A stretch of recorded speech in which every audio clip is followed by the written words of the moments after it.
میرے محترم دوستو، بزرگ و عزیز ہو، جس طرح دنیا میں بہت سے کاموں کرنے کے مواقع ہوتے ہیں، اگر وہ کام اس موقع پر نہ ہو تو لوگ کہتے ہیں اس کام کا وقت نہیں رہا۔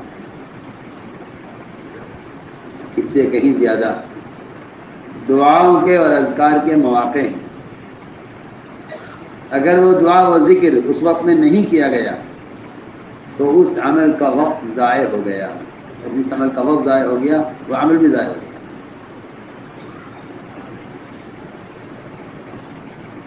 جو اذکار نمازوں کے ساتھ اور جو دعائیں نماز کے بعد کے ساتھ مسنون ہیں، ان کا وقت اسی وقت ہے، ان کا ذکر کا وقت اسی وقت ہے۔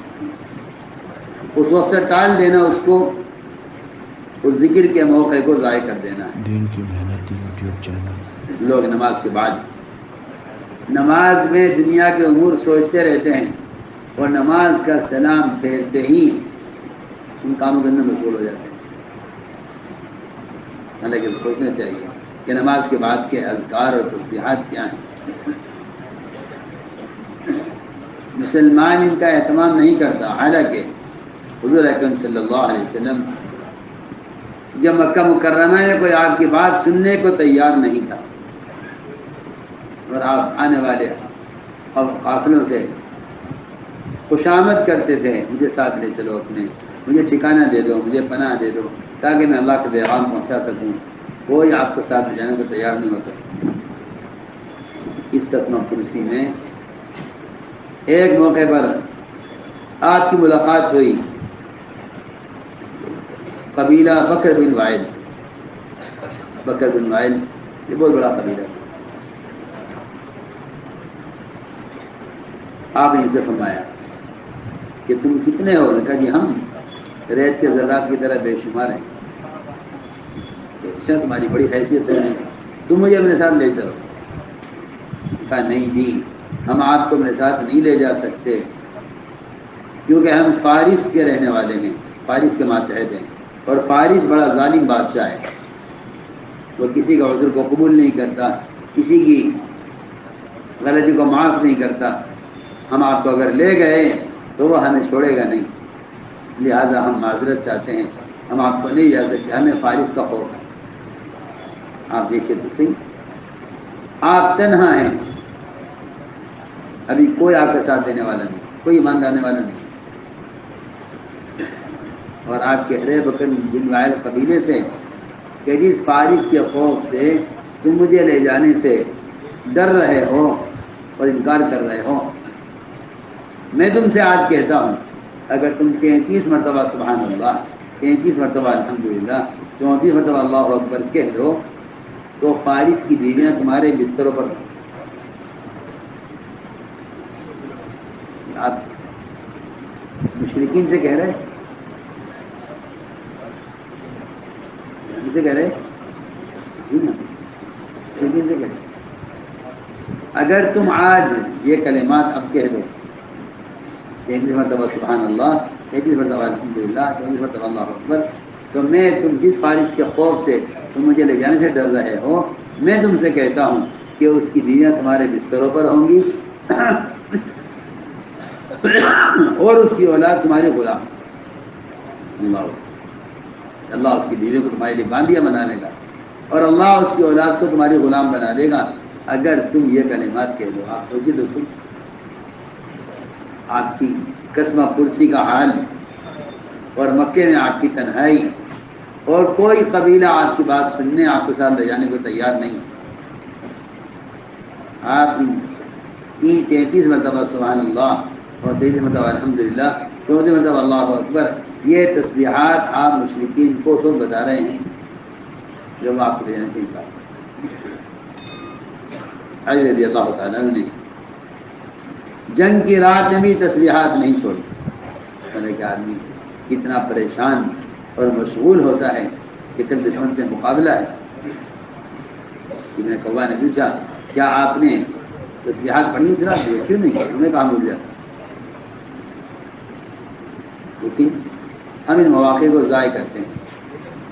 دیکھو میرے دوستو عزیزو، کافر منتقل ہوتا ہے غفلت سے غفلت کی طرف، اور مسلمان منتقل ہوتا ہے ذکر سے ذکر کی طرف،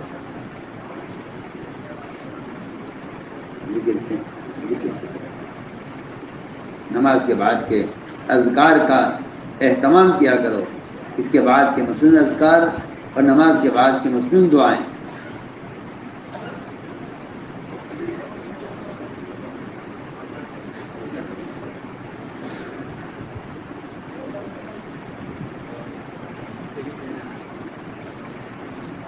لوگ سمجھتے ہیں کہ میاں ہم نے تو بہت مال خرچ کیا ہوا ہے خیر کے کاموں میں، لہذا فقراء ہمارا کیا مقابلہ کریں گے۔ حالانکہ سچی بات یہ ہے کہ اللہ کے ذکر سے بڑھ کر آگے بڑھنے کا اور کوئی ذریعہ نہیں ہے، ورنہ تو صاف صاف بات میں آپ سے کہتا ہوں کہ کفار مشرکین، اللہ کے دشمن، اللہ کے دین کے دشمن، وہ ابھی خیر کے کاموں میں مال خرچ کرتے ہیں۔ یہ کوئی کمال نہیں ہے، یہ اس کا آپ دعاؤں کا اور ذکر کا، اور میں عرض کرتا ہوں کہ مال خرچ کرنے کو دعوت اللہ کبھی کبھی بدل مت سمجھو۔ بسم اللہ الرحمن الرحیم۔ السلام علیکم ورحمۃ اللہ۔ حضرت جی مولانا سعد صاحب دامت برکاتہم کا بیان سماعت فرمائیے۔ بیان کو لائک اور شیئر کرنا مت بھولیے اور اپنی آراء سے ضرور آگاہ کیجیے۔ جزاکم اللہ خیر۔ کوئی اس کا کوئی بدل نہیں، کوئی بدل نہیں۔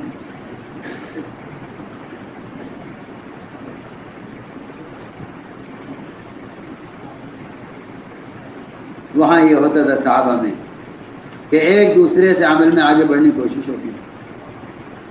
اگر آج ایک نے ایک کام کیا ہے تو اگلا کام دوسرا قبیلہ کر کے اوس و خزرج کے درمیان ایسا مقابلہ ہوتا تھا خیر کام میں سبقت کرنے کے لیے کہ اگر ایک نبی کی نصرت اور مدد کسی طرح ایک قبیلے نے کی ہے تو اگلا قبیلہ چین سے بیٹھتا نہیں تھا جب تک اس سے اگلا کوئی کارنامہ کر کے نہ دکھے۔ لیکن اس زمانے کا مسلمان غیروں کی طرح دنیا میں اور مال میں ایک دوسرے سے آگے بڑھنے کی کوشش میں لگے ہوئے ہیں۔ حالانکہ یہ چاہیے کہ ایک دوسرے خیر میں سبقت کرو۔ دیکھو صحابہ کرام کس طرح خیر میں سبقت کرتے تھے۔ وہاں یہ بات نہیں تھی کہ بھئی فقراء کو چاہیے کہ ذکر و تلاوت کریں اور مالداروں کو چاہیے مال خرچ کریں۔ دعوت اور عبادت، ذکر تلاوت پر سب مجتمع تھے، فقراء سے لے کر اغنیاء تک۔ فرماتے ہیں رضی اللہ تعالیٰ عنہ کہ فقراء مہاجرین عابد میں حاضر ہوئے، عرض کیا یا رسول اللہ مالدار لوگ تو بڑے اونچے درجے لے اڑے اور ہمیشہ کی جنت کی نعمتیں انہیں حاصل ہو گئیں اور ہم رہ گئے۔ فرمایا کیوں، کیسے، کیا بات ہوئی؟ فقراء مہاجر نے عرض کیا کہ جی نماز وہ پڑھتے ہیں بھی پڑھتے ہیں، روزہ وہ بھی رکھتے ہیں بھی رکھتے ہیں، مگر مشکل یہ ہے کہ وہ مالدار ہیں، صدقہ دیتے ہیں، خیر گاہ مال خرچ کرتے ہیں، ہم فقراء ہیں، ہم مال خرچ نہیں کر سکتے، اور وہ غلام آزاد کرتے ہیں، ہم آزاد نہیں کرتے۔ آپ نے کیا میں تمہیں ایسی چیز بتلا دوں کہ جو تم سے آگے ہیں تم ان کو پکڑ لو، اور جو تم سے پیچھے تم ان سے آگے بڑھ جاؤ، اور کوئی آدمی تم سے افضل نہیں ہو سکتا سوائے اس شخص کے جو وہ کرے جو تم کر رہے۔ فقراء خوش ہو گئے، ضرور بتائیے ایسی کون سی چیز ہے کہ جس سے ہم مالداروں سے آگے بڑھ جائیں۔ آپ نے فرمایا کہ سبحان اللہ کہا کرو 33 مرتبہ، اللہ اکبر کہا کرو 33 مرتبہ، اور الحمدللہ کہا کرو 33 مرتبہ۔ فقراء مہاجرین یہ تسبیحات لے کر چلے گئے، پھر واپس آئے، آگے کیا رسول اللہ ہمارے مالداروں نے اور اغنیاء نے بھی یہ بات سن لی ہے، انہوں نے بھی یہ کرنا شروع کر دیا، اب ہم کیا کریں؟ وہ مال بھی خرچ کر رہے، ذکر بھی کر رہے۔ آپ نے فرمایا ذالک فضل اللہ یؤتیہ من یشاء، یہ تو اللہ کا فضل ہے، اللہ جس کو چاہے دے۔ ام دردہ فرماتی ہیں کہ ایک آدمی ابو دردہ کے یہاں مہمان ہوئے،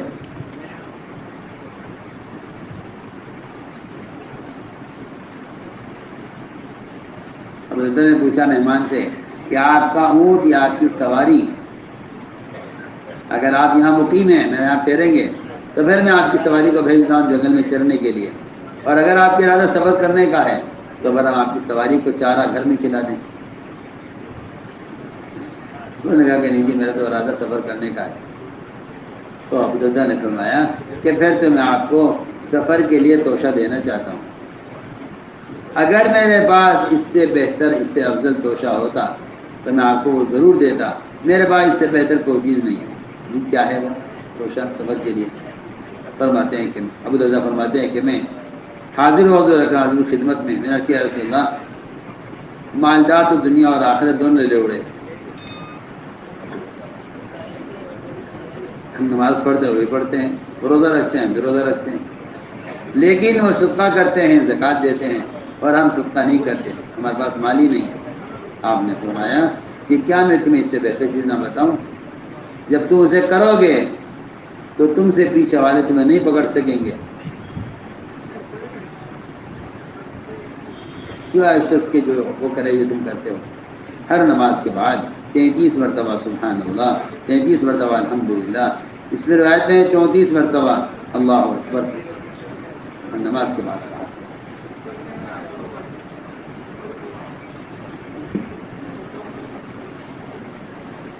اللهم صل على سيدنا مولانا محمد وعلى آل سيدنا مولانا محمد كما صليت على إبراهيم وعلى آل إبراهيم إنك حميد مجيد.